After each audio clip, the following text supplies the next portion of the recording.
Shalom semuanya, selamat pagi. Eh, Hari ini adalah hari yang luar biasa, especially juga untuk saya, juga sebagai seorang ayah dan kepala keluarga. Dan I just want to let you know, saya ingin memberitahukan kepada saudara-saudara, selain Happy Father's Day, saya ingin memberitahukan kepada saudara bahwa our Father loves you very much. Amin. Bapa kita mencintaimu dengan luar biasa. Dia mencintaimu tanpa syarat karena Yesus telah diberikan kepada kita semua. Bapa kita begitu mengasihi kita sehingga dia memberikan anaknya sendiri. Ada di sini bapak-bapak yang pernah give up their own child? Pernah menyerahkan anaknya sendiri untuk dikorbankan? Nggak ada. Amin. Tapi Bapa kita yang di surga, dia dengan begitu luar biasanya, dia mempersembahkan anaknya sendiri, darah dan dagingnya sendiri. That's his own flesh and blood, saudara-saudara. Dia serahkan kepada kita semua, karena dia begitu mengasihi kita semua. Amin. For those of you, untuk beberapa di antara saudara-saudara yang mungkin baru pertama kali hadir, mungkin baru pertama kali ada di tempat ini, we welcome you. Kami mengucapkan selamat datang. Dan yang sudah lama nggak datang juga kami mengucapkan selamat datang kembali dan menikmati ibadah di God's Beloved Church, one of the best church di Indonesia. Saya nggak bilang the best ya, banyak yang bagus, tapi this is definitely one of the best. Amin. Karena kenapa? Karena Tuhan Yesus diberitakan di tempat ini. Amin. Setiap saat kita memberitakan Tuhan Yesus, setiap saat kita berkumpul, surrounding atau berkeliling di tengah-tengah Tuhan Yesus yang adalah pusat daripada segala-galanya, maka dia akan menarik semua orang untuk datang kepadanya. Amin. Saudara-saudara, minggu lalu pada saat saya mendengarkan firman, saudara, itu kadang-kadang itu mendengarkan firman kalau dari orang lain kadang-kadang itu mungkin ya gitu ya. Ini kebiasaan. Biasanya kalau dengerin orang lain selain daripada suami atau istri sendiri biasa lebih didengar. Betul nggak? Tapi begitu biasanya kalau istri sendiri gitu mengkhotbahin gitu, kadang-kadang wah, I've heard this. Saya udah dengar ini. Saya tinggal tunggu aja kapan akan dicela. Jadi, tapi tenang, kita tidak saling mencela. No, we're just teasing one another, okay? Ini ada playfulness sedikit lah, itu menyebabkan, maksudnya itu lebih fun lah, betul ya? Okay, so now my turn. Enggak lah. Saudara, this is Father's Day, come on lah, be gracious to one another. punya mercy lah, berbelas kasihan, amin. Oke, so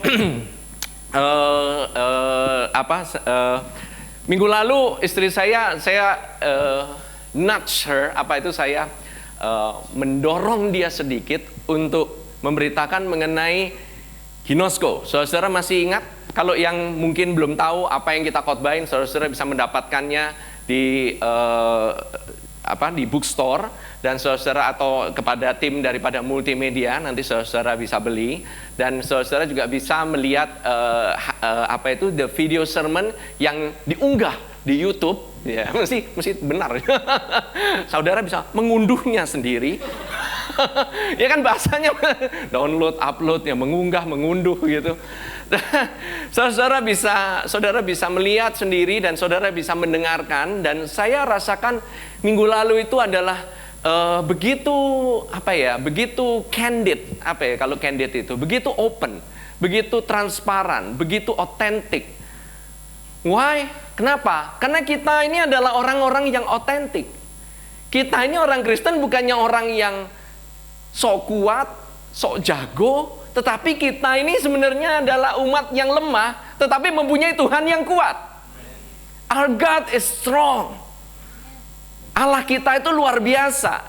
Di tengah-tengah kelemahan kita, justru kuasanya yang kuat. That's actually the power of the church. Itu adalah kuasa gereja. Kalau gereja cuma isinya orang-orang yang kuat toh. Dan untuk apa kita mendengarkan ceritanya orang-orang yang sudah kuat? Karena kebanyakan daripada kita dan dunia ini, itu terjadi banyak kelemahan dan kekurangan, saudara. Tetapi gereja Tuhan kuasanya bukannya di orangnya, tetapi siapa yang ada di tengah-tengah gereja itu, yaitu Yesus. Yesus yang adalah kekuatan, Yesus yang adalah hikmat, Yesus yang adalah kasih karunia yang akan menutupi kekuranganmu. Amin. Jadi saudara, being authentic tanpa ada batasan. Saudara nggak main gereja-gerejaan lagi. Saudara nggak harus taruh front lagi, nggak harus taruh namanya fasad, nggak harus taruh namanya suatu topeng, di mana saudara bisa berinteraksi dengan saudara-saudara temanmu apa adanya. Kalau saudara bisa dengan teman-temanmu, bisa ngobrol, bisa enak, bisa asik, begitu hangout sama orang gereja langsung diem semua. Topik-topiknya mendadak jadi kudus, mendadak semuanya, apalagi gitu. Saya sebenarnya kurang begitu saya kurang prefer begitu dikenalin sama orang langsung dikenalin, ini pastor saya, langsung semuanya orang itu langsung diem. Mendadak itu orang yang jarang pergi ke gereja pun mendadak ngomongin hal yang gereja. Itu like that's weird. Menurut saya itu agak aneh begitu loh. So just be open, just be authentic. Ini apa adanya. Kalau saudara kering saudara, datang Anda ke gereja, nggak usah belagak sok kuat. Saudara kemari, gereja bukan isinya orang kuat, gereja adalah isinya orang yang dikuatkan oleh Tuhan Yesus Kristus.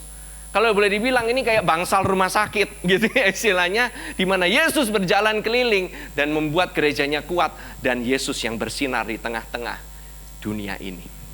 Dia akan membuatmu bersinar saudara. Dia akan yang membuatmu glorious, menerima kemuliaan demi kemuliaan. Amin.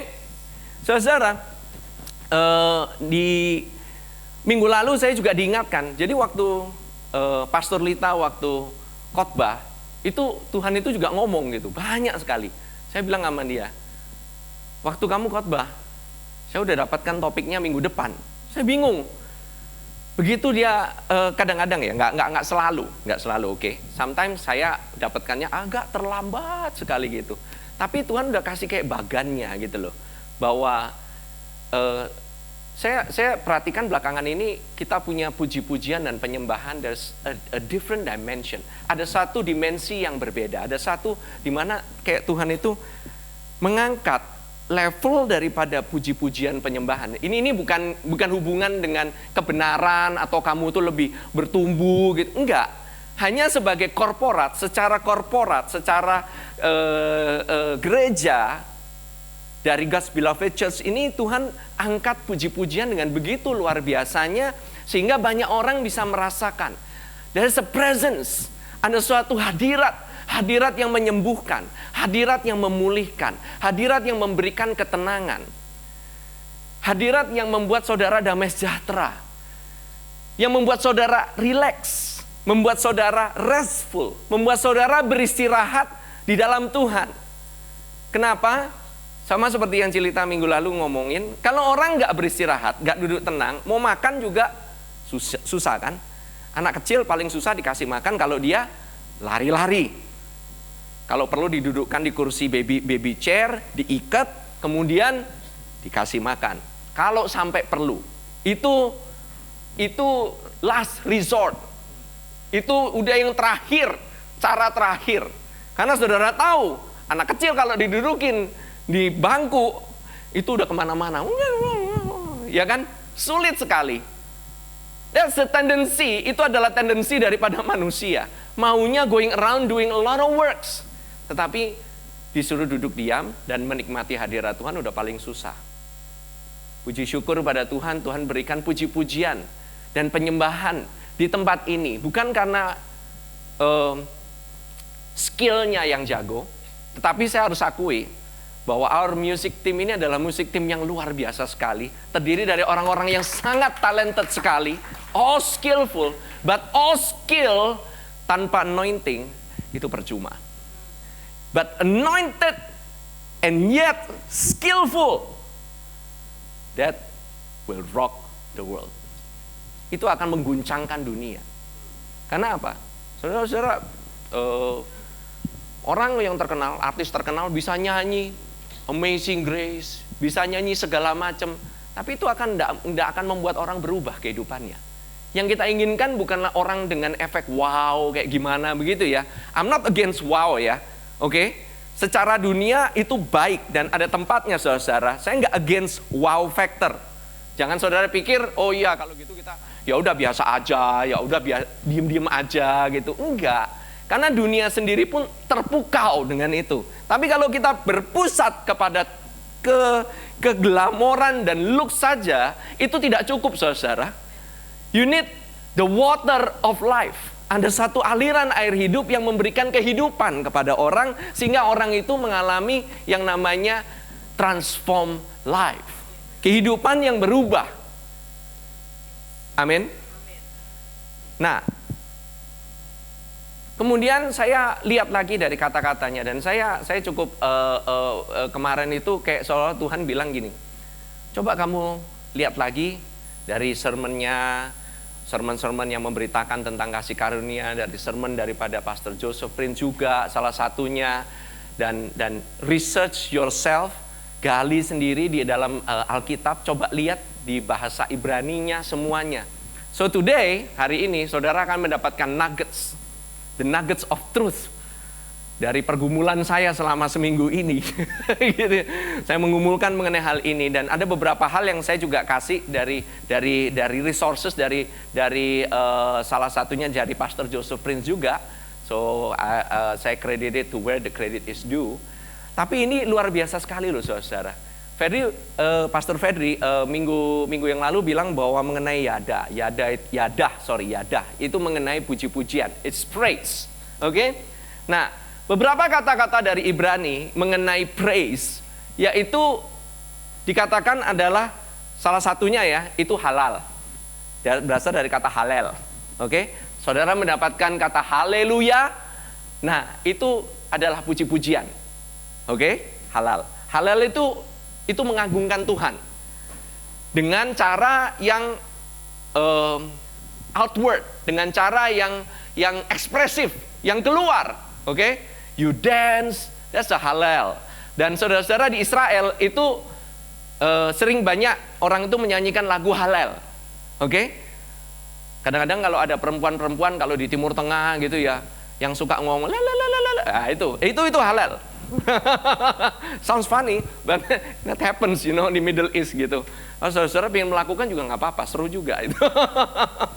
Nah, kemudian ada yang namanya taudah orang bilangnya, atau todah. Todah itu adalah thanksgiving, oke? Itu juga adalah praise. Thanksgiving itu mengucap syukur, saudara. Toda. Nah, ini kalau di saudara-saudara nanti kita pada saat nanti kita trip ke Israel, kalau orang bilang thank you, itu bilangnya di sana toda. Apalagi kalau saudara bilang toda raba, gitu ya, begitu masuk ke tokonya saudara bilang toda raba, thank you much, thank you very much. Nah, itu orang seneng itu yang di sana. Wow, gitu ya, bisa ngerti bahasa kita, gitu loh istilahnya. By the way, di Israel saya juga kemarin itu quite amazed gitu ya. Saya lihat ada fotonya. Nanti saudara-saudara saya ingin buktikan sendiri. Ternyata ada toko mangga 2 di Israel. Saya bilang, hah? Mesir ya? Oh sorry, di Mesir. Ada toko mangga 2 di daerah Mesir. Saya bingung. Bukan di Israel, nggak ada mangga 2. Mungkin mangga 3 ya. Itu karena begitu banyaknya orang Indonesia ke sana, sampai ada dibikin mangga 2. Saya sampai bingung, di Mesir ada mangga 2. Buset, jauh-jauh amat gitu kita ke Mesir. Well, kita di sana mungkin kita nggak sempet pergi ke sana, tapi saya kemarin lihat fotonya seru banget gitu loh. By the way, our brother Pastor Bapak Fremi lagi ke sana ya, lagi mengantarkan grupnya ke sana. Bapak Fremi dan istrinya Bu Pinkan ini yang akan membantu kita, memimpin kita dari Mahanatur ini, akan memimpin kita bersama-sama untuk pergi ke Israel. Oke. Nah, kemudian ada lagi yang namanya syabah. Syabah itu shouting, oke? Bersorak-sorak. Waktu Pastor Fedri sering ngomong, wuh, nah itu syabah. Salah satunya, dia suka bersorak-sorak karena dia sukanya sama rocker. Rocker kan suka teriak-teriak juga gitu loh, Saya mungkin dulu sempat gitu, cuman sekarang udah agak tone down sedikit gitu ya. Cuman itu semangat gitu ya, suatu semangat untuk bersorak-sorai karena Tuhan is syabah. Oke? Shout of praise. Oke? Nah, tapi ini yang terakhir ini adalah yadah. Yadah itu sama dengan mengangkat tangan atau melemparkan sesuatu atau throwing something. Nah, itu artinya yadah, yadah. Throw your hand up, mengangkat tangan. Tanda menyerah. Kalau orang angkat tangan kan gitu, hands up gitu langsung begini kan. Itu mengangkat tangan gitu, oke? Mengangkat tangan. Nah, waktu saudara kita kan tahu lagunya, masuk gerbangnya dengan bersyukur, pelatarannya dengan puji-pujian. jangan butcher the word ya. Ya, kita masuk gerbangnya dengan bersyukur with thanksgiving, di sini toda. Kemudian pelatarannya his court with praise. Praise-nya yadah ini. Amin. Now, saudara, kata yadah ini somehow adanya yang pertama kali dimention atau disebutkan itu di kitab Kejadian 29 ayat 32 sampai 35. Kita buka bersama-sama. Ini saudara kejadiannya pada saat Yakub ada bersama-sama bekerja dengan Laban dan dia diberikan anaknya, dijanjikan anaknya itu ada satu sebenarnya. Cuman gak dikasih-kasih. Ada Rahel, ada Lea. Dan yang dikasihi sama Yakub siapa? Rahel, betul. Dia sebenarnya nggak pingin dapat Lea, sebenarnya pinginnya dapat Rahel. Tapi dikasih Lea duluan. By the way itu bukan bonus, oke? It's not a bonus. Tapi ini dibohongin. Ini kena tipu. Cong tipu. Kena tipu ini di somehow kena tipu. Bahwa seharusnya Rahel yang dikasih, tapi dikasihnya Lea. Dan Lea tidak merasa dikasihi. Dan pada saat itu, Lea berseru kepada Tuhan. Karena dia nggak disayangi. Tetapi, dia pada saat berseru, dia mengandung, saudara. Nah, Rahelnya mandul. Kalau orang bilang, wah inilah dia. Justice finally served. Gitu. Well, Tuhannya bukannya kayak begitu. Tuhan itu adil kepada semua orang. Amin. Dia nggak bisa pilih kasih. Dia harus adil. Dia itu maha adil. He is the righteous judge. So he must judge righteously. Oke? Now, jadi pada saat Lea mengandung, lalu melahirkan seorang anak laki-laki dan menamainya Ruben. Sebab katanya sesungguhnya Tuhan telah memperhatikan kesengsaraanku, sekarang tentulah aku akan dicintai oleh suamiku. Kejadian 29 ayat 32 sampai 35. Saudara, ini saudara perhatikan bahwa Lea sedang meratapi dirinya. Dan dia sedang menuntut keadilan. Dia menuntut yang namanya cintanya daripada Yakub. Pada saat dia menuntut cintanya daripada Yakub, maka kehidupannya berpusat bukan kepada Tuhan, tetapi kepada Yakub. Yakub dijadikan center. Oke? Lihat bagaimana Lea itu begitu self-centerednya.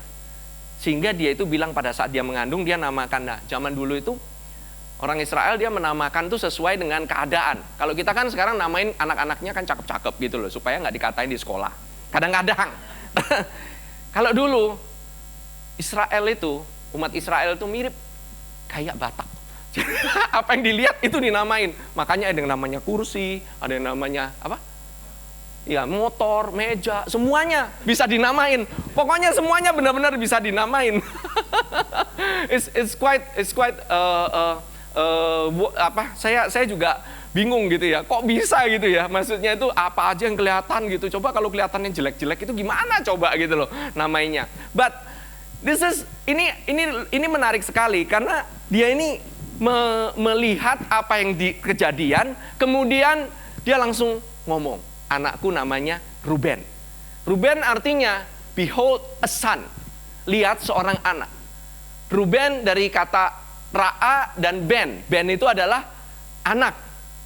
Ra'a itu to behold. Lihat, seorang anak telah lahir. Akhirnya Tuhan adil juga. Dia perhatikan kesengsaraanku. Dan yang kemudian yang berikutnya, pasal ke-33, ayat ke-33 katakan, mengandung pula lah ia, so this is the second one, lalu melahirkan seorang anak laki-laki. Maka ia berkata, sesungguhnya Tuhan telah mendengar bahwa aku tidak dicintai. Lalu diberikannya pula anak ini kepadaku, maka ia menamai anak itu Simeon. Saudara, kembali lagi, Lea ini melihat dia tidak dicintai.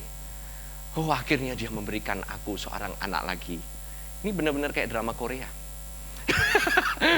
Mirip banget kan gitu. Ini kayak sinetron banget ini. Nggak dikasih anak, merasa dimadu atau di mana ini gitu ya istilahnya. Nah, ini kemudian dia bilang, sekarang Tuhan telah mendengar.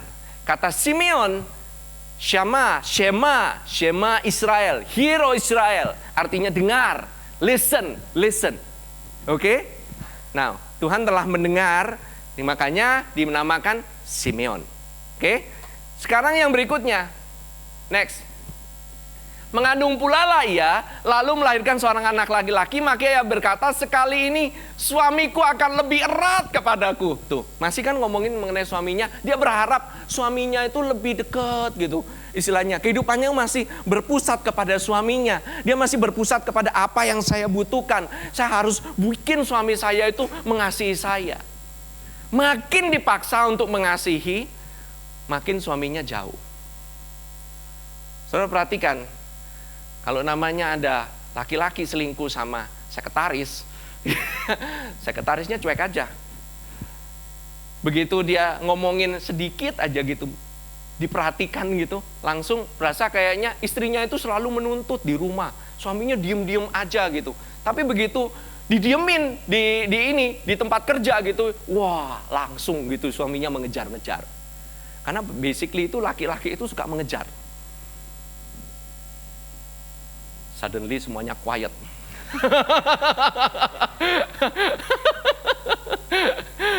Guys, I'm talking to you. Saudara-saudara, makanya pada saat kehidupan kita berpusat kepada seseorang, maka orang itu akan bisa mengecewakan. Dia tidak akan bisa memberikan.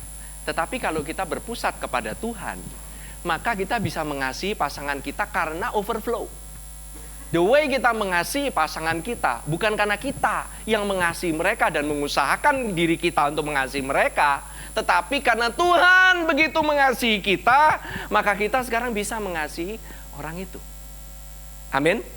Kadang-kadang kita nggak ada kapasitas, kita kadang-kadang nggak punya kekuatan, but saya perkatakan kasih karunia ada di dalam pernikahanmu. Pada saat kasih karunia ada, the grace supply. Kasih itu memberikan, kasih karunia itu mensuplai kasih yang kau butuhkan. So what you need, apa yang kau butuhkan, bukan kasih dari orang itu, sebenarnya bukan kasih daripada orang itu, tapi kasih daripada Tuhan. Dan mendadak begitu nih perempuan atau laki ini berpusat kepada Yesus, berpusat kepada Tuhan, pada saat itulah orang itu menjadi menarik. Pada saat itulah orang itu menjadi atraktif, so atraktif karena cuek. Karena dia itu justru makin dikejar makin susah. Bener? Kalau yang cowok kan suka yang ada challenge sedikit lah gitu lah, ada suka tantangan sedikit gitu lah. Begitu nggak ada tantangan, ya kan udah dapet istrinya gitu ya. Nggak ada tantangan kan, udah dapat, nggak bakalan lari kemana-mana. Rasanya malas untuk ngejar lagi. Like I said, my wife is the master of that. Dia bisa membuat saya begitu penasaran. Begitu dia misteriusnya. Saya ingin kejar-kejar terus dia. Jadinya kejar-kejaran. Enggak, ini bukan film Bollywood by the way. Saya nggak ada pohon di tengah-tengah tempat tidur saya. No. But there is an element of hunting. Amin. That's a compliment. Jadi membuat dia itu erat. Sekali ini suamiku akan lebih erat kepadaku karena aku telah melahirkan 3 anak laki-laki baginya. Itulah sebabnya ia menamai anak itu Lewi. Lewi itu artinya erat atau melekat. Oke? Attach. Now, sekarang yang berikutnya.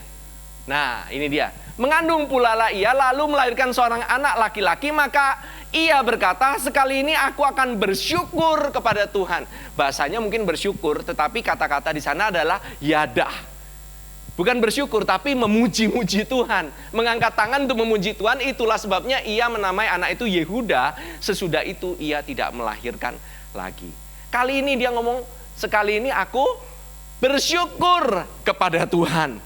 Now, senternya, pusatnya sekarang ini kepada Tuhan. Dan saudara kalau tahu, Yakub minta dikuburkan bukan di samping Rahel, tetapi di samping Lea. Berarti Yakub pada akhir hidupnya dia mencintai siapa? Lea. Akhirnya dia dapat. Justru semakin dikejar, semakin gak dapat. Amin. There is a lesson. Ada satu pelajaran yang kita bisa petik dari sini. Amin. Nah, saudara, saya ingin sedikit bahas mengenai kata Yehuda ini atau mengenai kata mengucap syukur ini atau memuji Tuhan atau yada ini. Oke? Nah, mari kita buka the diagram. Diagramnya. Next. Nah, yada itu saudara-saudara, ini kita belajar Hebrew sedikit ya hari ini ya. Jangan sampai saudara juga nggak tahu gitu mengenai Hebrew sama sekali saudara. Tapi ini saudara bukan mengenai pelajarannya, tetapi nuggets atau kebenaran apa yang ada di dalamnya. Oke? Saudara lihat ada yud, ada dalet, ada he. Itu kata yadah itu terdiri dari 3 huruf. Bacanya dari kanan ke kiri ya, bukan dari kiri ke kanan. Oke? Dari kanan ke kiri. Jadi ada yud. Yud itu adalah hand. Hand itu tangan. Oke? Kemudian dalet. Dalet itu adalah huruf keempat. Kan alef, bet, gimel, dalet. Betul. Dan angka yang kelima adalah he. Ini kata yang paling kita suka. Amin. He. Oke? Yud, dalet, he. Artinya tangan. Dalet itu pintu. He itu adalah grace atau kasih karunia. Jadi digabungkan semuanya, saudara-saudara mungkin udah dapat nih beberapa nuggetsnya nih. Tangan yang membuka pintu kepada sang kasih karunia itu sendiri. That's yadah. Jadi praise, puji-pujian itu membuka pintu terhadap kasih karunia Allah untuk turun dalam kehidupanmu.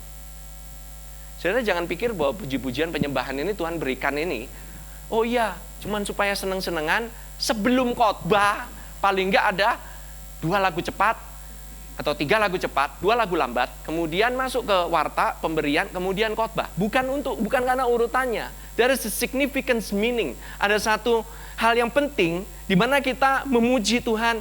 Kenapa orang Kristen senang memuji Tuhan? Kenapa orang Kristen senang menyembah Tuhan? Di awal tahun saya sempat bilang bahwa Allah, tema tahunan kita adalah God gives. Salah satu yang diberikan adalah praise and worship. Kenapa dia berikan praise and worship kepada kita? Karena it's the hand that open the doors to grace. Amin.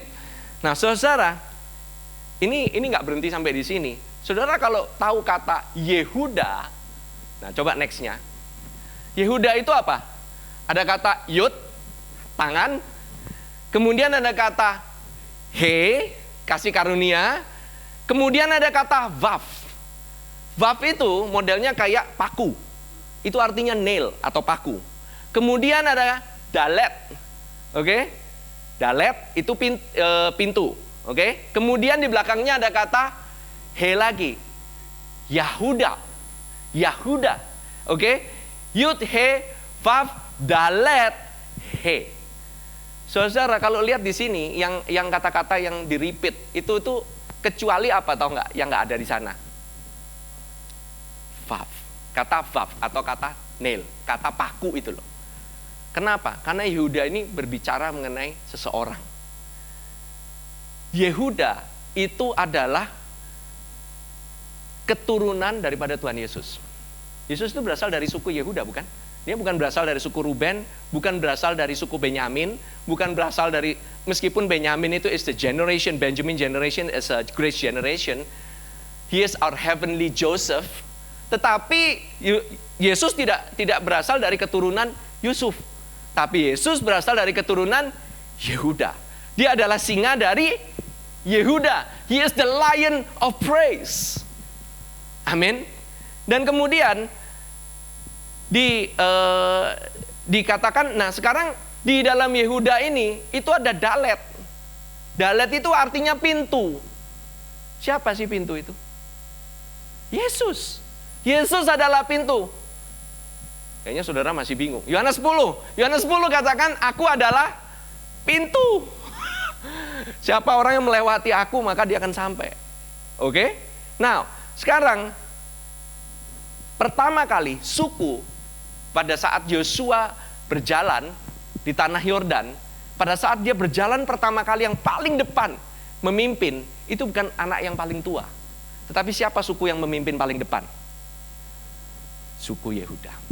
Bahkan dari zaman Musa pun yang memimpin depan itu Yehuda. Kenapa? Karena kalau saudara lihat ada Yud, He, Vav, Dalen, He.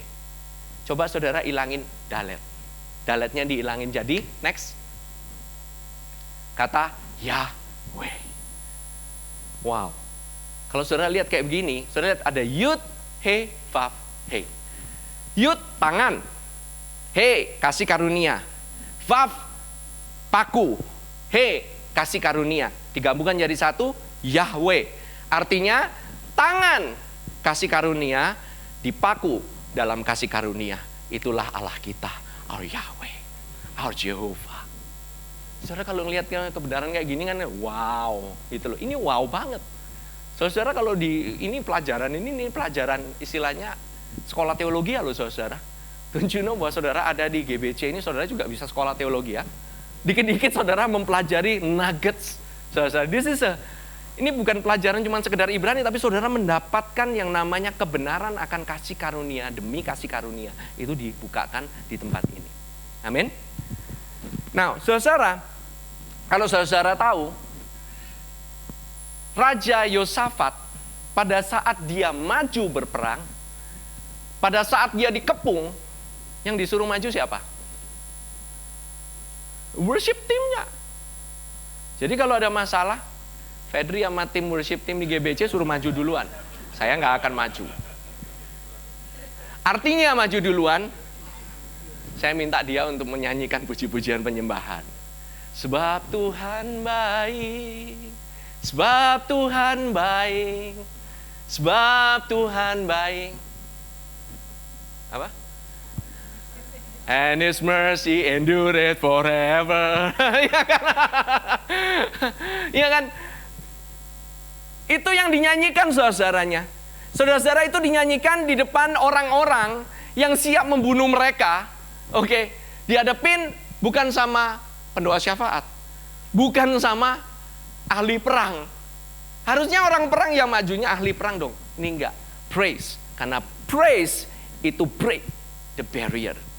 Praise make a breakthrough.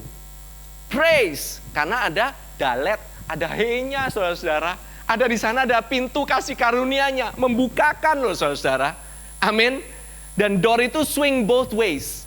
Door itu, pintu itu terbuka dua arah. Yang masuk itu hanya yang baik, yang jelek harus keluar dari kehidupan saudara. Amin. Yesus, let the good things happen to you, but let the bad things out of your way. Amin. Saudara, kalau saudara lihat kayak begini, ini luar biasa sekali. Bahwa setiap ada problem, setiap ada masalah, kita bisa lakukan saudara, satu hal yang praktikal. You think that we are not practical? Orang Kristen gak praktikal. Oh, praktikal banget, kita bisa memuji menyembah Tuhan. Why? Karena ada di sini loh saudara. Tapi kok gua gak ada duit. Gimana lu bisa ngomong gua harus memuji Tuhan? Mari kita buka Yesaya 60. Yesaya 60 ayat 1 sampai ke 5. Bangkitlah menjadi teranglah, sebab terangmu datang dan kemuliaan Tuhan terbit atasmu. Ini adalah suatu profesi, ini adalah suatu janji, ini adalah suatu nubuatan. Dan ini terjadi dalam kehidupan orang percaya. Banyak orang bilang, oh ini Oke, saya teruskan aja sedikit. Sebab sesungguhnya kegelapan menutupi bumi dan kekelaman menutupi bangsa-bangsa. Tetapi terang Tuhan terbit atasmu dan kemuliaannya menjadi nyata atasmu. Bangsa-bangsa berduyun-duyun datang kepada terangmu dan raja-raja kepada cahaya yang terbit bagimu. Oh ini nanti kok waktu kerajaan 1000 tahun. Saudara, kerajaan 1000 tahun gak ada kegelapan. Yang terjadi adalah saat-saat ini. Saat-saat ini adalah saat yang gelap. Kalau saudara tahu, krisis ekonomi ini masih berkelanjutan. Saudara kalau ngelihat dolar, saudara nggak bisa gerak. Semua orang bilangnya bisnis ini slow. Semua orang bilang orderan ini lagi susah. Tetapi saudara, kalau saudara lihat, maka kemuliaan Tuhan bangkitlah menjadi terang. Sebab terangmu datang. Bukannya kegelapan itu menutupi bumi dan kekelaman menutupi bangsa-bangsa. Bukan kekelaman menutupimu. Yang datang kepadamu apa? Terang. Jadi bagi umat yang percaya kepada Tuhannya, terang itu terbit atasmu. Tetapi terang Tuhan terbit atasmu dan kemuliaannya menjadi nyata atasmu. Jadi saudara, seperti saudara ada suatu bubble. Ada suatu perlindungan. Saudara mungkin nggak bisa lihat perlindungannya. Saudara mungkin merasa saudara ini saat ini susah banget gitu ya. Saudara merasa kayaknya saya ini keikut dengan kondisi dunia. Saudara ini kalau semuanya slow, akhirnya kita semua menjadi slow dan kita nggak bisa melakukan aktivitas apa-apa. Dan saudara merasa bahwa saudara ini adalah bagian daripada statistik dunia. Tetapi ketahuilah bahwa terang Tuhan dan kemuliaan Tuhan itu akan nyata padamu. Bangsa-bangsa berduyun-duyun datang kepada terangmu dan raja-raja kepada cahaya yang terbit bagimu. Next. Angkatlah mukamu dan lihatlah ke sekeliling, mereka semua datang berhimpun kepadamu, anak-anakmu laki-laki datang dari jauh dan anak-anakmu perempuan digendong. The Church of God, gereja Tuhan akan menjadi gereja yang bersinar. Gereja Tuhan adalah gereja yang bersinar, bukan karena gereja itu kuat, bukan karena gereja itu mengkhotbahkan mengenai sesuatu yang menguatkan diri mereka. Tetapi gereja itu menjadi kuat karena Yesus. Siapa kepalanya yang ada dalam gereja itu? Siapa pusat daripada gereja itu? Yesuslah yang membuat orang itu berhimpun, berkeliling. Bukan kamu, saudara. You are nothing. Kita ini semua nothing. Tetapi, makanya setiap kali kita khotbah, khotbahnya mengenai Yesus. Setiap kali khotbah, kita nggak khotbahkan mengenai diri kita sendiri. Apa yang kita bisa lakukan, apa yang kita bisa perbaiki untuk supaya kita ini bisa lebih kuat lagi. No. Kita mengkhotbahkan Yesus karena kita tahu kita ini nggak sanggup. Amin. Waktu kita melihat kepada Yesus, when we behold Him, waktu kita melihat kepada Dia, maka kemuliaannya itu menjadi nyata kepada diri kita. Dan orang akan bilang, kamu mestinya nggak dapat ini order, tapi kamu justru dapat order ini di tengah-tengah krisis. Orang tetap aja mau sama kamu, bukan karena kamu lebih jago, tetapi ada sesuatu di dalam dirimu yang menarik orang untuk datang kepadamu dan nanya mulai, siapa sih? Emang apa yang kamu lakukan? Dan kau tidak akan memberikan 5 step, 10 step, 12 step, 20 step. Kau akan memberikan Yesus satu-satunya jawaban. There is no step anymore. Amin. Amin. Nah saudara lihat, pada waktu itu engkau akan heran melihat dan berseri-seri, engkau akan tercengang dan berbesar hati sebab kelimpahan dari seberang laut akan beralih kepadamu dan kekayaan bangsa-bangsa akan datang kepadamu. See the effect?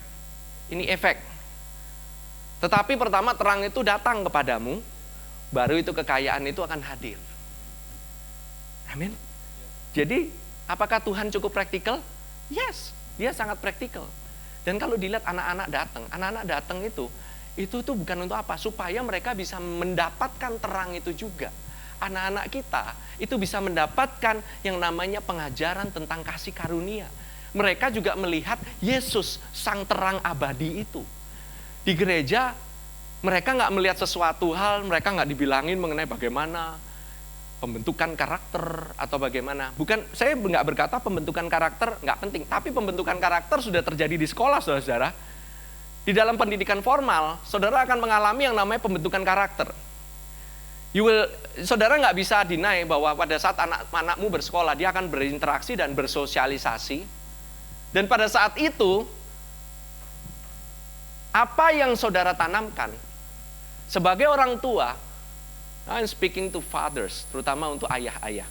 Apa yang saudara ngomong ke mereka, apa yang saudara kuatkan, atau saudara tanam, atau saudara invest dalam diri mereka, itu yang akan keluar, itu yang akan menjadi buah pada saat anak-anak itu ada di luar. Amin. Jadi kalau misalnya anak-anaknya kenapa-napa, atau yang di luar, berarti jangan salahkan maminya.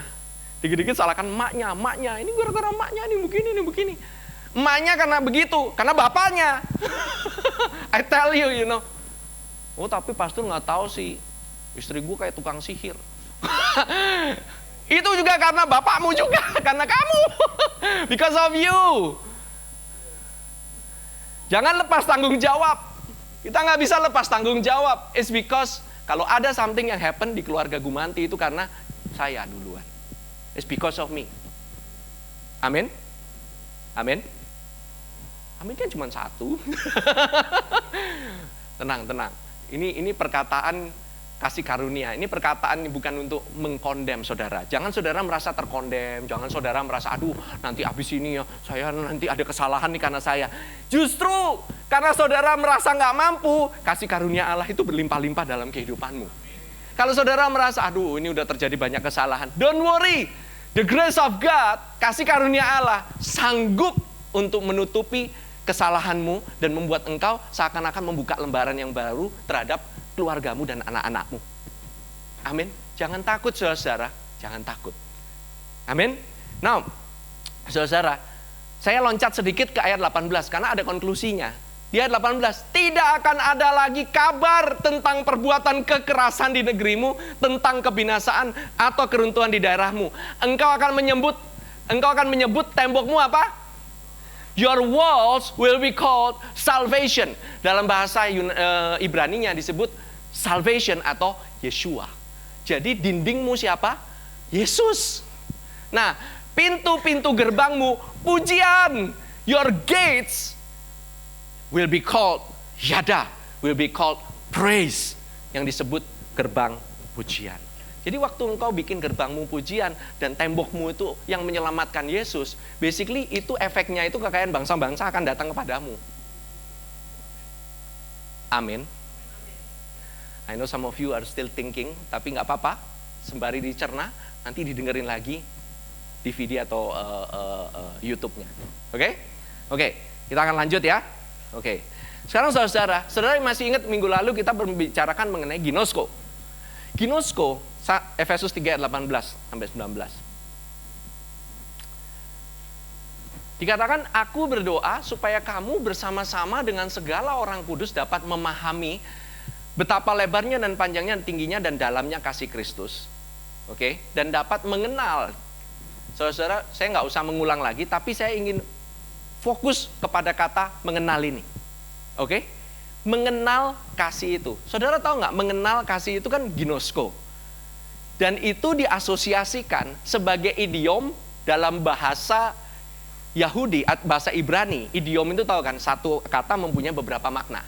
Oke? Salah satunya konotasinya adalah persetubuhan atau making love, intercourse antara husband and wife. Oke? Saya harus jelaskan, jangan sampai nanti making love, oh iya making love aja gitu. No, antara husband and wife. Oke? Yang terjadi di sini, ginosko bahasanya di perjanjian yang lama, oke, itu ada kata sama dengan katanya apa tahu nggak? Kata yang samanya itu adalah kata no, bersetubuh. Nah itu bahasa aslinya yada. Ya kan? Celita sempat mention minggu lalu, cuman belum sempat diterusin. Tapi yada, tanpa he. Tetapi di belakangnya bukan he. Di belakangnya adalah, nanti saya kasih tahu, di belakangnya itu ayin. mata. Now, oke. Kejadian 4 ayat pertama dikatakan, next. Kemudian manusia itu bersetubuh dengan Hawa. Nah, kata bersetubuh, oke? Dengan Hawa istrinya, dan mengandunglah perempuan itu lalu melahirkan Kain. Maka kata perempuan itu, aku telah mendapat seorang anak laki-laki dengan pertolongan Tuhan. Now Adam knew, yada di sana. Oke, sekarang dibuka untuk kata-katanya. Nah, ini dia. Pertama apa? Yud. Yud itu tangan. Oke? Dalet tadi apa? Pintu. Nah, belakangnya bukan he, tapi ayin. Di sini ada yang namanya ayin yang lagi main bass, main gitar tadi. Ayin. Artinya adalah mata. Mata atau muka. Face.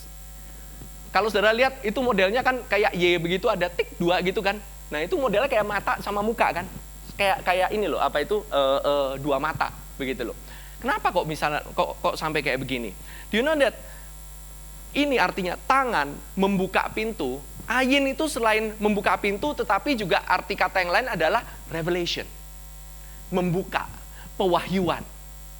Jadi, when you know God, when you know the love of God, waktu kamu ginosko dengan Tuhan, kamu akan mendapatkan pewahyuan tentang siapa Tuhan itu. Kamu akan dibukakan matamu tentang sang kehidupan itu. Wow. Nah, sekali lagi, di sini sebenarnya katanya itu yada itu sangat umum. Diambilnya sangat umum karena ayin itu, mata itu bisa terbuka, bisa di-reveal tentang apa aja. Pertama, waktu Adam dan Hawa jatuh ke dalam dosa, waktu itu iblis berkata kepada Hawa, dia katakan, kalau kamu makan buah ini, maka kamu sekali-kali nggak akan mati. Tetapi apa? Maka kamu akan menjadi seperti Tuhan. Maka mata kamu akan terbuka. Nah, that's ayin itu. Tapi Tuhan bilang, kalau mau matamu terbuka, jangan kepada pohon pengetahuan baik dan jahat, tetapi kepada pohon kehidupan. When you open your eyes, don't open your eyes to the law, but open your eyes to grace. Buka matamu bukan kepada Taurat. Buka matamu bukan kepada pengetahuan tentang dirimu. Buka matamu bukan kepada kelemahan. Buka matamu bukan kepada keadaan dunia. Bukan kepada buah dari pohon pengetahuan baik dan jahat. Bukan kepada moral. Tetapi kepada kehidupan. The life. Kehidupan itu akan mengakibatkan matamu itu terbuka dan kehidupanmu berubah. To know. Matamu harus terbuka.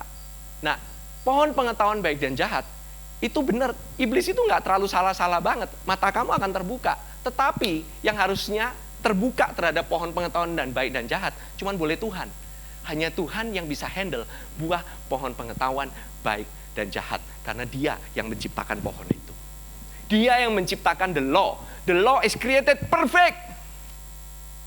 Dan siapa yang bisa handle the law? Siapa yang bisa memegang hukum itu secara sempurna? Cuman Yesus. Makanya kamu jangan pandangin terhadap hukum itu, tapi pandangin Yesus. Karena pada saat engkau memandangi Yesus, pada saat itu engkau tidak akan sengaja, mungkin engkau akan melakukan hal-hal yang sesuai dengan hukum itu. Itu adalah buah dari engkau memandangi Yesus. Bukan berarti begitu pandang grace gitu, mendadak law-nya itu, oh gitu ya. Oh, grace doang. Kalau gitu tidak ada hukum sama sekali. Gak ada lagi namanya hukum. No, hukum itu ada dan ditulis di dalam hatimu. It's inside your heart. Sekarang kamu melakukannya bukan karena kamu harus, tetapi karena kamu melakukannya karena naturally kamu inclined to do it. Naturally kamu itu mau melakukan, tapi bukan karena dipaksa. Amin. Now, ini ceritanya agak R-rated sedikit. Tapi saya tahu di sini bukan sekolah minggu, bukan? When you're making love, waktu sedang bersetubuh, itu kan buka matanya. Wah, diam semua. Ya kan dipandangin dong. Suami istri saling berpandang-pandangan, bukan? Well, saudara, ya siapa yang bertelinga hendaklah ia mendengar. Dipandangin. Do you know that bahwa sometimes ya, ada beberapa ada maksudnya gitu ya. Ini saya tahu bukan karena untuk semua ya istilahnya, I know. Tapi ada yang bilang, oh iya nggak perlu buka mata, pastor. Saya kadang-kadang aja suka gelap-gelapan. Why? Supaya nggak kelihatan. Why? Supaya nggak kelihatan figurnya. Karena apa? Saya malu. You know that perkataan malu pertama kali itu yang ngomong siapa? Adam. Siapa yang ngasih tahu mengenai rasa malu? Malu itu datang karena dosa. Malu itu datang karena shame, karena guilt, karena perasaan bersalah. You know, kalau tanpa perasaan bersalah, kamu memandangi suami dan istrimu bentuknya biar satu kayak cendol, satu kayak duren, tetap aja gitu loh istilahnya akan happy. Why? Karena Tuhan melihatmu apa adanya. Oh, langsung kebayang satu cendol durian. Ini udah lapar saudara, oke? Mendekati jam makan siang. Saudara, tahu nggak sih? The first thing, yang pertama-tama, Tuhan mau lihat, Tuhan mau pandang sebagai suami yang sejati, itu matamu dan tubuhmu. Dia pandangi, suami itu memandangi tubuh istrinya. Dia itu melihat apa adanya loh saudara. Dan dia pingin supaya istrinya memandangi suaminya apa adanya. Matanya terbuka. It's open. That's actually the secret of ginosko. Ginosko is about openness. Tanpa ada barrier. Tanpa ada selembar benang pun. Amin, suami-suami. Amin. Amin, istri-istri. Dan saudara mungkin bagi yang para singles gitu, kok kecepetan kok ini ngajarinnya gitu. Well, saudara mendapatkan advanced knowledge. It's okay. Amin. Saudara, you know, tahu nggak hubungannya? Waktu memuji, menyembah, yadah, itu ada kandungannya ya, yod, daletnya juga. Kemudian ayin, kemudian itu jadi he. Pada saat itu, suami itu melihat istrinya dipuji. Istri melihat suami dipuji. You will get one of the best night honeymoon ever. Karena saling memuji. Ini ada kaitannya. Ada kaitannya. Ini hubungan antara suami dan istri. Saudara mau tahu di mana? Gampang. Go to the book yang paling steamy, paling hot yang ada di Alkitab, yaitu Kidung Agung. Saudara, itu bukannya book about sex, itu buku mengenai Kristus sama mempelainya, saling memuji. Tahu nggak waktu mempelainya dilihat, engkau hitam tapi manis. Wah, bagi yang hitam manis tersipu-sipu. Tahu nggak sih? Men, ini buku romantis abis. Ini buku romantis banget. Dia nggak melihat orangnya hitam. Tahu nggak kenapa hitam? It's because human, manusia ditutupi oleh dosa. Tetapi tidak menghalangi Allah untuk mengasihi. Justru dia membuka dirinya selebar-lebarnya untuk bisa mengasihi. Kamu hitam, tetapi kamu manis. Dipuji loh saudara-saudara. That is romantic. Suami-suami, I tell you a secret. Siapa yang bertelinga, hendaklah ia mendengar. Amin. Waktu mata kita melihat, waktu mata memandang kepada mata, mata adalah jendela dari hati. Waktu kamu lihat matanya, waktu kamu lihat mata daripada Tuhan Yesus, kamu akan mengenal isi hati daripada Bapa sendiri. Siapa Bapa itu begitu baiknya. Amin. You will know the beauty of Jesus. Kau akan mengenal kebaikannya. You know, sebagai suami, kadang-kadang nih ya, nggak selalu. You miss it. Ini sesi panas hari ini. There's a gift for Father's Day, and I'm here holding the mic. So, kan pertama kalau sebelum ada baju kan harus dibuka dulu. Betul nggak? Tahu nggak Tuhan itu bukain baju kita supaya apa tahu nggak? Supaya jangan kamu malu lagi. Jangan kamu pakai your law, kebaikanmu, untuk menutupi dirimu. We are about to make love now. You'd better open your clothes. Sama dia dibuka pelan-pelan, disingkapkan pelan-pelan. Bukan hanya untuk menunjukkan kepada dia, tetapi juga untuk menunjukkan kepada dirimu. Kamu tuh lemah, kamu tuh gak ada apa-apanya. Dia mau menutupi kamu dengan kebenarannya. He open your clothes so he can clothe you with his righteousness.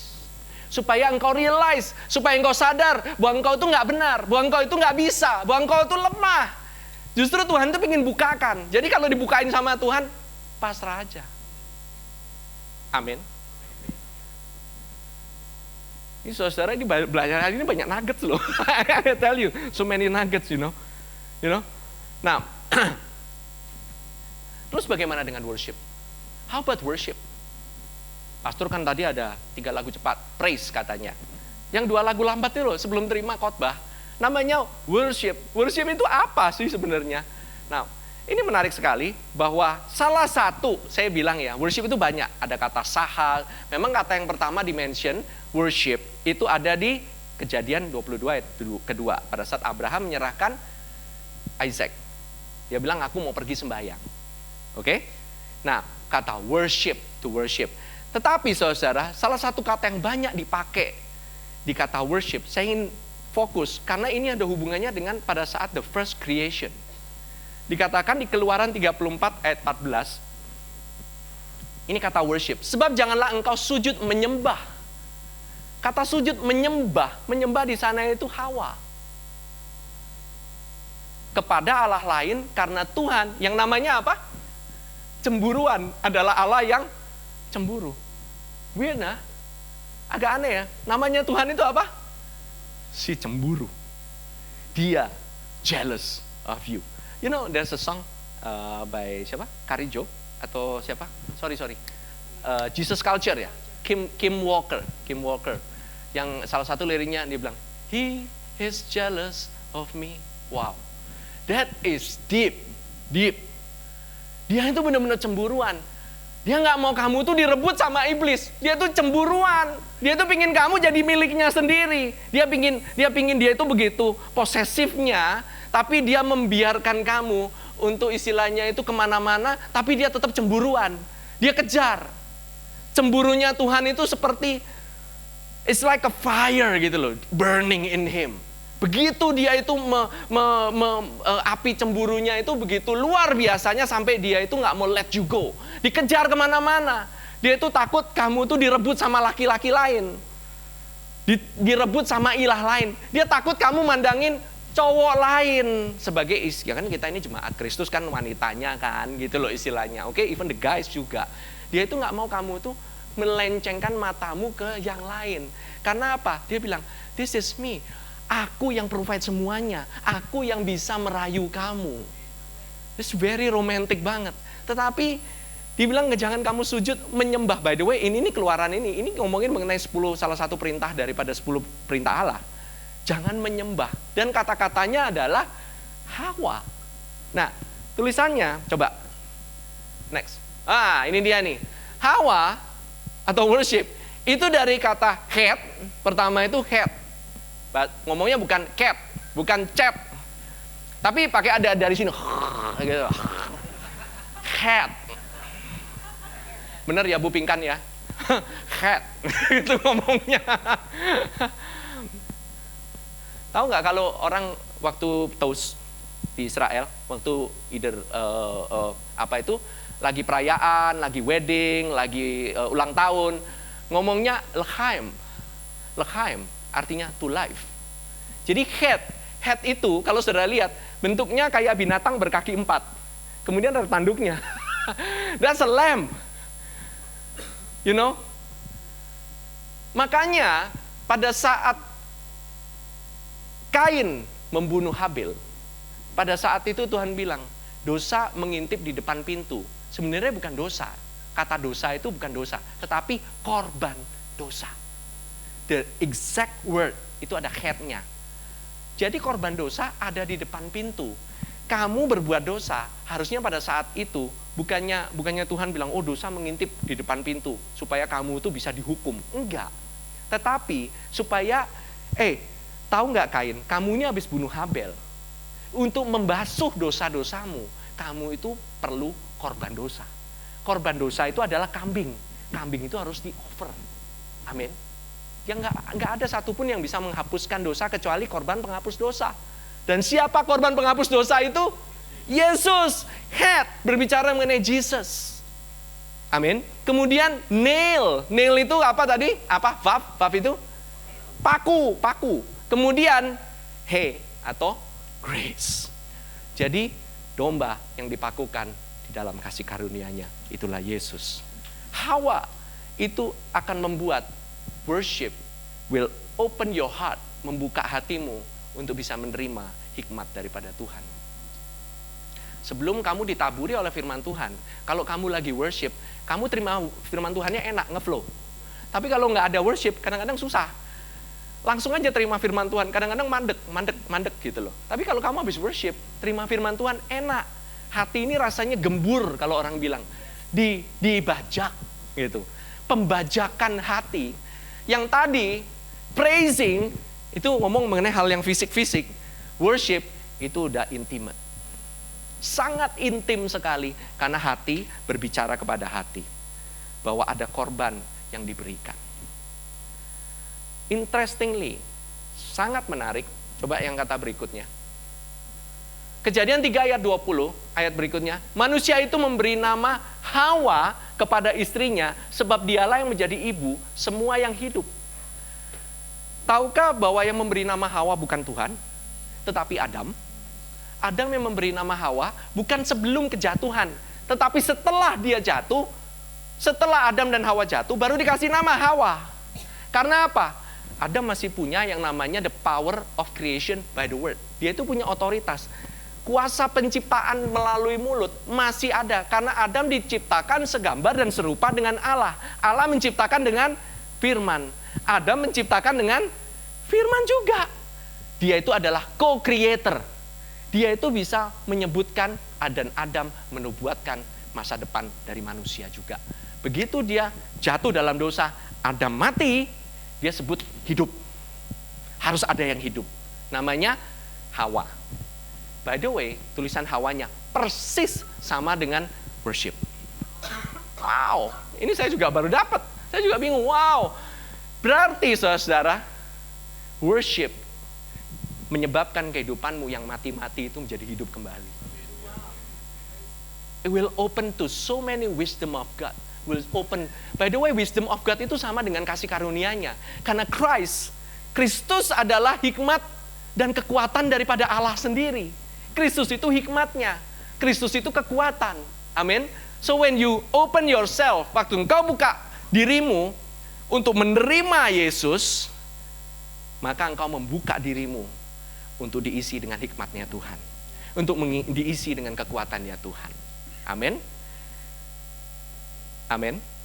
Are you blessed so far? Saudara diberkati? Saudara, kalau saudara tahu, waktu Adam bersetubuh dengan Hawa, dia nggak cuma bersetubuh untuk for fun. Dia bersetubuh karena menghasilkan keturunan. So, when men know worship, there is an offspring. Ada benih yang ditanam. Ada benih yang lahir.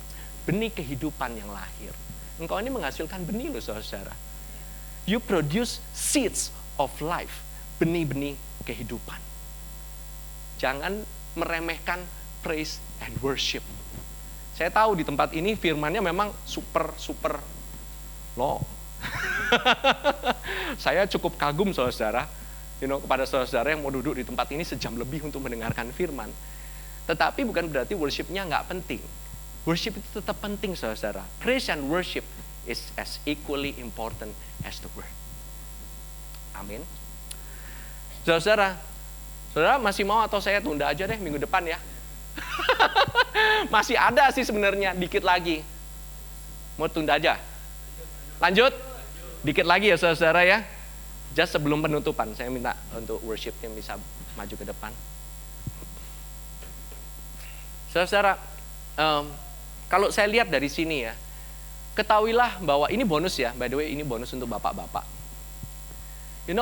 Hati daripada seorang bapak itu adalah untuk mengasihi anaknya. Betul? Di dalam bapak sendiri, kata up. Coba next, dibuka aja. Up. Jadi pertama kali dibilang, laki-laki akan meninggalkan ayahnya dan ibunya. Pernah saya ngomong di Mother's Day, ngomong mengenai the maternal side. Mengenai keibuannya daripada Allah sendiri. Tetapi saat ini, hari ini karena kita merayakan the Father's Day, maka kita melihat kebapaannya. Kata bapak itu ab. Panggilannya dipanggilnya abah. Abah. Di belakang ditambahin he. Atau abi. Abi itu panggilan kepada ayah. Tapi kata yang dari asalnya itu adalah ab, father. Terdiri dari 2 huruf, saudara-saudara. Pertama, alef. Alef itu adalah huruf pertama. Alef. Kemudian dari yang sebelahnya huruf yang kedua, bet. Atau orang bilang vet. Alef itu adalah lambang dari ox, itu seperti sapi.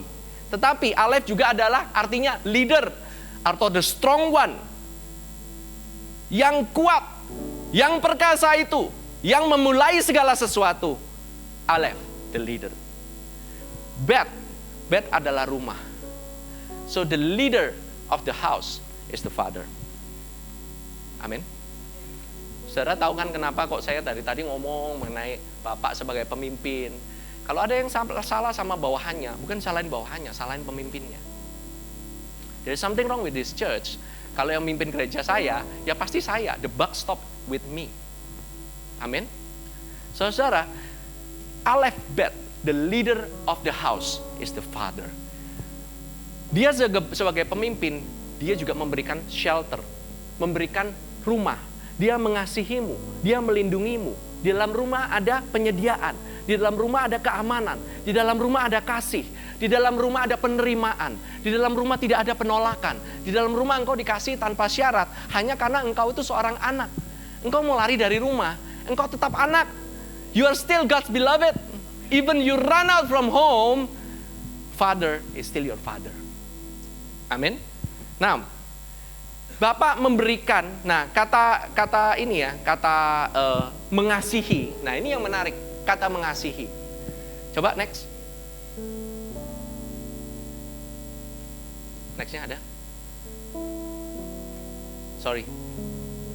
After that ada nggak? Oh, loncat. Oke. Last one. Nah ini dia, sebelumnya.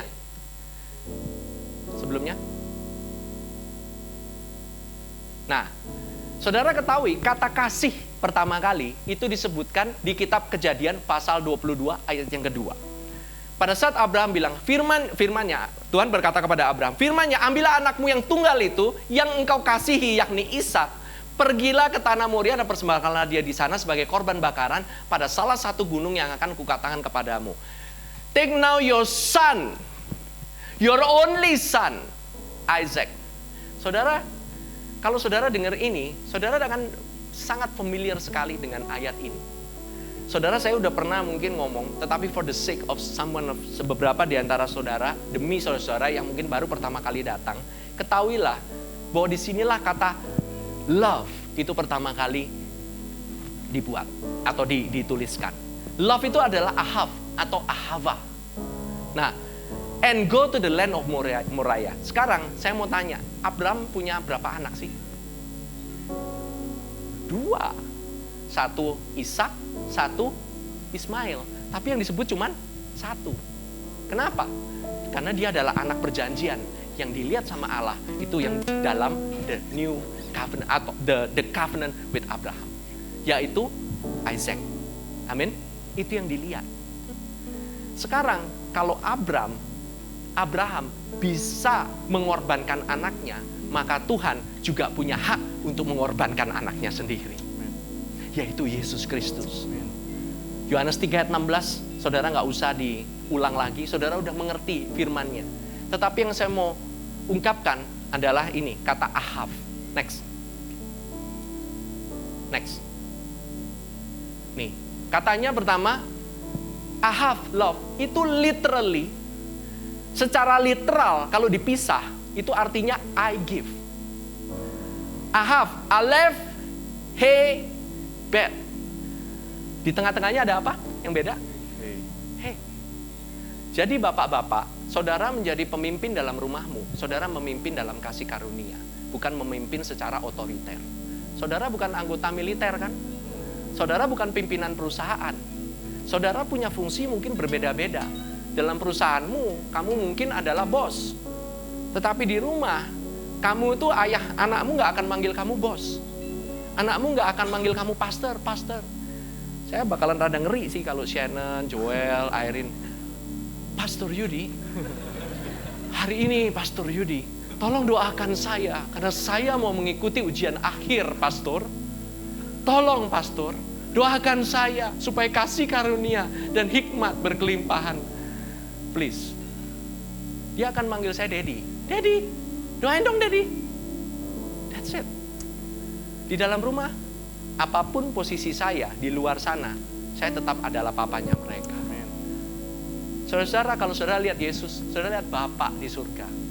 Saudara jangan punya pandangan begini. Yesus diberikan karena Allah yang kejam, dia ingin menghukum dunia ini, tapi dia harus menghukum Yesus. Enggak. Bapa itu, jangan sampai saudara berpikiran demikian. Allah itu adalah Allah yang penuh kasih. Bapa kita adalah Bapa yang penuh kasih. Jangan saudara pisah-pisahkan Yesus Allah. Yesus penuh kasih, Allah kejam. Yesus penuh kasih, Allah kejam, makanya disalib Yesus. Tidak ada hubungan sama sekali. Kenapa? Yesus harus dihukum di atas kayu salib. Karena Allah bukan hanya Allah yang mengasihi, tapi dia juga harus adil. Pada saat ada di atas kayu salib, keadilan dan kasih karunia, mercy bertemu. Mercy and righteousness kiss. Keadilan dan belas kasihan bercium-ciuman di atas kayu salib. Di sanalah keadilan itu benar-benar ditegakkan. Jadi sekarang Allah adalah Allah yang adil untuk bisa memberkati kamu, mengasihi kamu apa adanya. Dia adalah Allah yang adil dan Allah yang kudus untuk membuat engkau disayangi. Bukan karena kamu, tapi karena Yesus. Pada saat ini Allah memandang kepada Yesus. Pada saat ini Allah memandang Yesus yang ada di dalammu. Dan engkau boleh memandang kepada dia sebagai Allah yang baik. God is a good father. Dia adalah Allah dari He. The Aleph, Bet, He, I have. I give. God give His Son. God give Himself. Amin. Saudara, biarlah kita semua boleh merenungkan pada hari ini. Di hari Bapa ini, on the Father's Day, that the Father, God the Father, loves you so much. Dia nggak ingin kehidupanmu, nggak ingin kau anxious. Dia nggak kepingin kau khawatir. Dia nggak kepingin kau itu sedih. Dia itu nggak kepingin kau terus-menerus mengalami problem. Dia ingin kau keluar dari problem itu. Yang dia inginkan hanya engkau terus-menerus memandangi dia, minta tolong sama dia, terus-menerus go to grace, go to the He. Waktu engkau merasa terjepit, praise, worship goes up to Him. Saudara, taulah saudara, kalau saudara praise and worship di semua gereja, nggak ada yang moodnya nggak grace, pasti grace semua. Jangan saudara menjudge teman-teman kita yang mungkin di luar sana, oh dia nggak ngerti grace. When we worship together, we are all worship in grace. Amin. Are you blessed? Mari kita berdoa. Tuhan, terima kasih ya Tuhan pada hari ini ya Tuhan. Engkau Allah yang baik, Engkau Bapa yang sangat baik. Kau begitu luar biasa Tuhan. Kasih-Mu kepada kami, sungguh ya Tuhan, tidak berkesudahan. Your mercy endures forever and ever and ever. Meskipun darah kami merah seperti kirmisi, meskipun perbuatan kami mungkin tidak sesuai dengan kehendak-Mu ya Tuhan, tetapi Engkau Allah, karena Yesus di atas kayu salib telah menghapuskan segala dosa dan kesalahan kami. Bukan karena kebaikan kami, tetapi karena kebaikan-Mu Tuhan, membawa kami ke dalam pertobatan kami. Thank you Lord Jesus.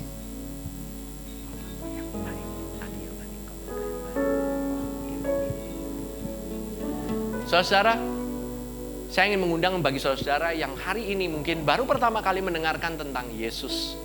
Saudara baru pertama kali mendengarkan mungkin sermon, mungkin khotbah yang berkata, oh Allah itu adalah Allah yang baik, bukan Allah yang jahat, kadang-kadang baik, kadang-kadang jahat, enggak. Dia adalah Bapa yang baik dan dia ingin membuat hubungan dengan anaknya sendiri dengan memberikan Yesus kepada kita semua. Apabila itu saudara-saudara pertama kali baru mendengarkan itu, saudara bisa berdoa, mengikuti doa saya. Bagi saudara yang belum pernah mengalami lahir baru dan kau mau percaya dan menerima Yesus, saudara bisa mengikuti doa saya. Tuhan Yesus, terima kasih Tuhan. Pada hari ini Tuhan, aku menerimamu sebagai Tuhan dan Juru Selamat. Aku percaya kepada kuasa daripada penebusanmu. Aku orang yang berdosa, tetapi Engkau menebus setiap dosa-dosaku. Dulu, sekarang, bahkan sampai selama-lamanya. Aku mengucap syukur Tuhan. Engkau tebus dosaku, Engkau angkat aku menjadi anakmu, dan Engkau dudukkan aku di sebelah kananmu. Di sebelah kanan Allah Bapa, sebagai anak yang dikasihi. Terima kasih Tuhan. Aku menerima berkat-berkat-Mu, karena Yesus dan pekerjaannya yang telah selesai di atas kayu salib. Di dalam nama Tuhan Yesus Kristus, aku berdoa. Amin.